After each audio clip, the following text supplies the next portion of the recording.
Jake, before we start today, what is the main goal for your new video project? The goal is doing things quickly and also correctly. Very inspiring. A true leader. Thank you. My brain just completely emptied. Hello, everyone. Welcome back to Everyday English Learning. Real English for steady confidence. Hi there, I'm Jake. And I'm Lily. Today, we are talking about that exact moment of panic. I actually knew the answer to your question, but the sudden pressure erased all my vocabulary. That is a very familiar feeling. Someone asks you an unexpected English question at work or during small talk. And you feel this intense pressure to start talking in exactly 1 second. If you pause for 2 seconds, it feels like an entire year. Yes, the silence feels dangerous, so you just start speaking before you are actually ready. Which usually leads to a messy, confusing sentence. Or in my case, just saying words like doing things quickly. Today, we are going to fix this. You do not need to catch every single word we say. Just follow the main idea. We are going to share natural English phrases you can use to buy time. We will also explore a simple structure to help you gather your thoughts and answer more calmly. We want you to sound clear, even when you are caught off guard. Later, we will slow down for our meaning moments review to practice the best expressions from this conversation. But first, why does the brain completely freeze when someone puts you on the spot? Let us look at your answer again, doing things quickly. Please, let us never look at it again. It is a perfect example of the trap. You assumed you had to answer the exact second I finished talking. Yes, because silence feels like failure. If I pause, I worry people will think I don't understand the English. That's the common assumption. Many people believe fluency means zero hesitation, but rushing actually creates a much bigger problem. It definitely created a problem for me. I started my sentence before I knew how to finish it. Exactly. You jumped off the cliff and hoped you'd build an airplane on the way down. And I crashed immediately. It feels like getting on a train and realizing there's no driver. When you panic and rush, you grab the first English words you can find. Your grammar breaks, your voice gets tight, and the other person gets confused. So trying to sound fluent actually makes me sound less capable. Yes. What the other person actually wants is a clear, organized answer. They don't mind waiting a few seconds to get it. I hear you, but a few seconds of silent staring is incredibly awkward, especially in a workplace meeting. That's a fair objection. You can't just stare at them. You need to stall for time. Stall for time. That means delaying the conversation on purpose so you can prepare. Exactly. You use a short, safe phrase to show you heard the question. This gives your brain a moment to build the real answer. Like an anchor, it holds you in place while you organize your vocabulary and find the right verb. Yes, but the stalling phrase has to sound natural. If it sounds memorized, it breaks the connection. Right. If my manager asks for an update, and I say, "That's a fascinating inquiry, dear colleague," They'll look at you very strangely. You need phrases that sound comfortable and confident. Okay, but what exactly should I say? How do I stall without sounding like a confused robot? First, you drop the formal robot language. You use a natural phrase that acknowledges the other person. For example, "That is a great question. Let me think for a second." If I say that, I am literally telling them I need time. I usually try to hide that fact. I understand, But asking for time is completely acceptable in a professional environment. It just feels risky, like I am admitting I am not prepared for the conversation. Let's test it against real life. Think about our weekly team meeting on Tuesday morning. Okay, I am usually holding my coffee, staring at my open notebook, and hoping no one looks at me. The project manager suddenly turns to you and asks, Jake, what are the main risks for the new software launch? My only expectation was to quietly drink my coffee. But now the room is quiet. You need 3 seconds to find your English vocabulary. What did you actually say last time? I panicked, forgot every professional word, and said, "The risks are bad things happening soon." A very technical and detailed summary. The manager looked extremely worried. I wanted to sound capable, but the rushing ruined my credibility completely. Now, imagine using a simple conversational frame instead. You can say, "That is an important question. Let me organize my thoughts for a second." That is an important question. Let me organize my thoughts for a second. How does the room feel while you take your pause? It actually feels calm. They are waiting for a real answer, not a panic answer. Exactly. A little structure makes the silence feel intentional. That changes the whole feeling. Another useful phrase is, "Let me check my notes before I answer." Yes, that is a perfect physical anchor. You look down at your notebook, and the social pressure drops immediately. You successfully buy yourself a few comfortable moments. You can also use a shorter variation for casual small talk. Just say, "Oh, that is a good question. Let me think." These are great stalling phrases, but there is an obvious limitation here. What is the limitation? The phrase only buys me 3 seconds.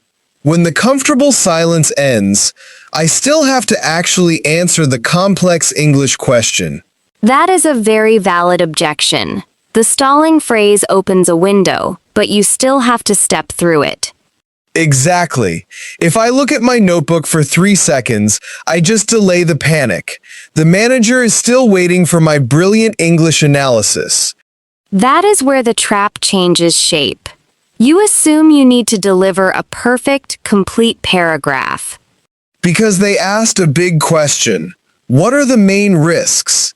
Sounds like it requires a 10-minute presentation. But that pressure is internal. The important distinction is between delivering a final conclusion and simply starting a discussion. Starting a discussion. That sounds much less terrifying than defending a thesis. Let us compare 2 approaches. In the stressful version, you tried to summarize every risk at once, and your grammar collapsed.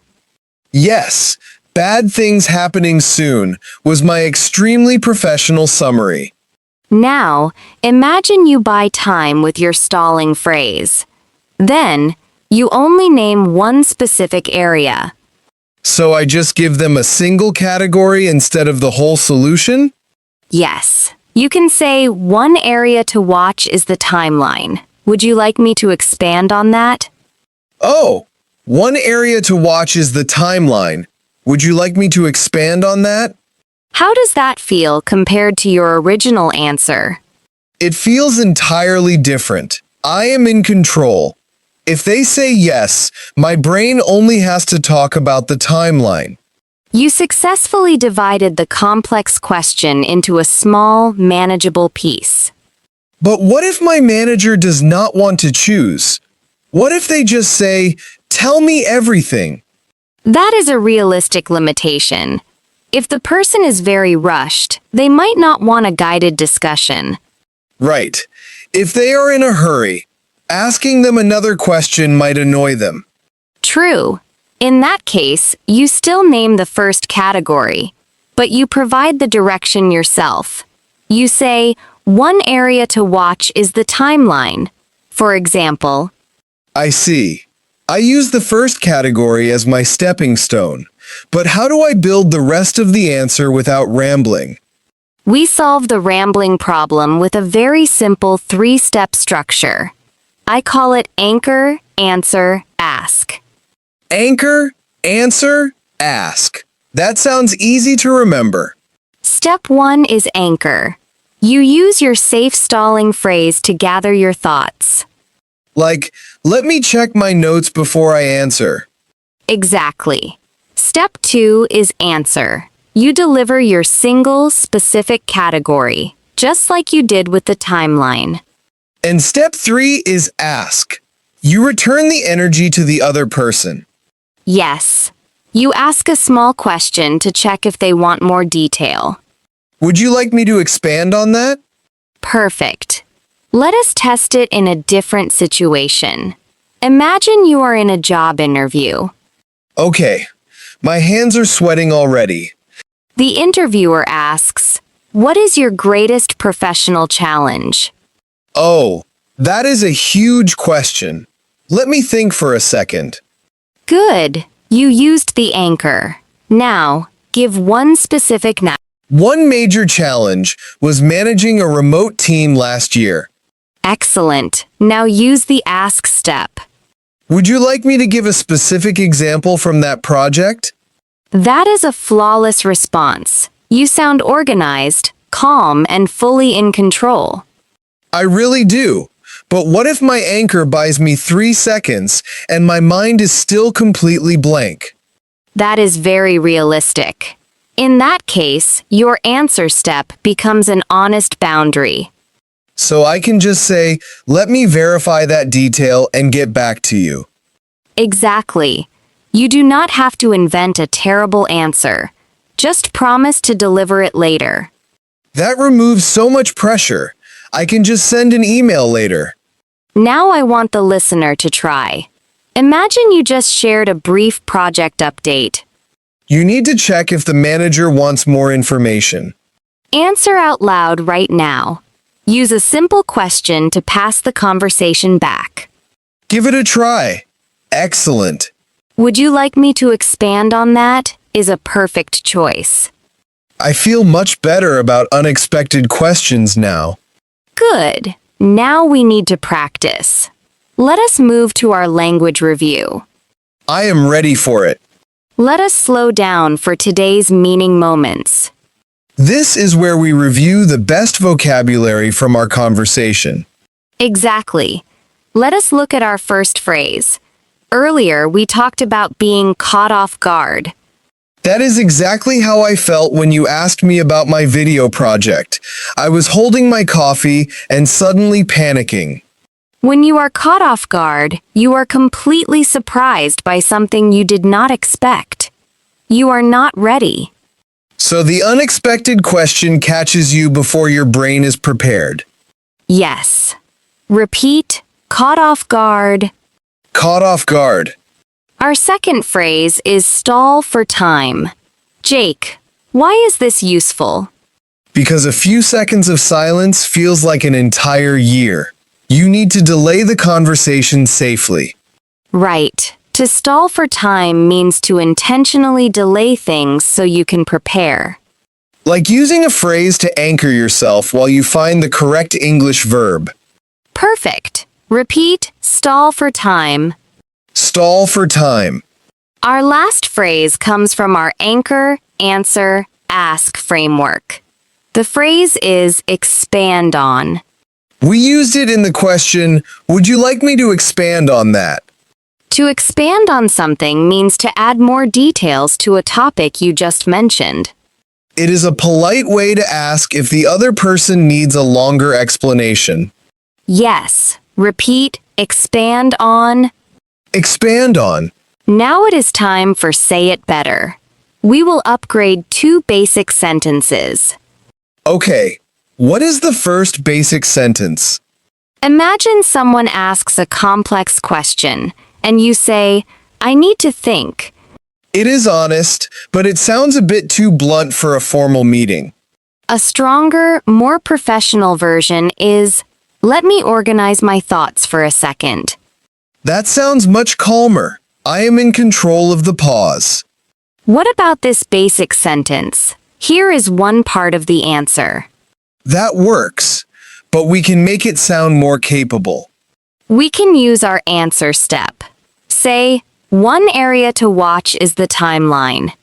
That sounds like a guided discussion. Now I want the listener to try. Here is a model sentence. One area to watch is the budget.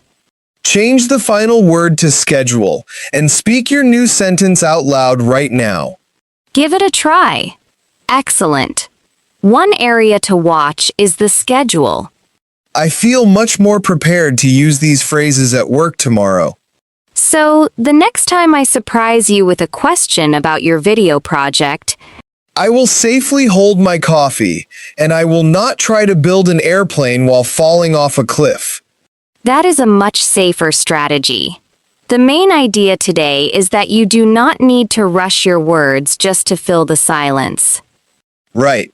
Silence feels dangerous, but it is actually a useful tool.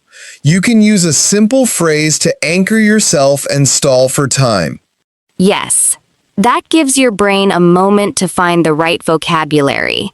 Then you only offer one clear piece of the answer, instead of a giant speech.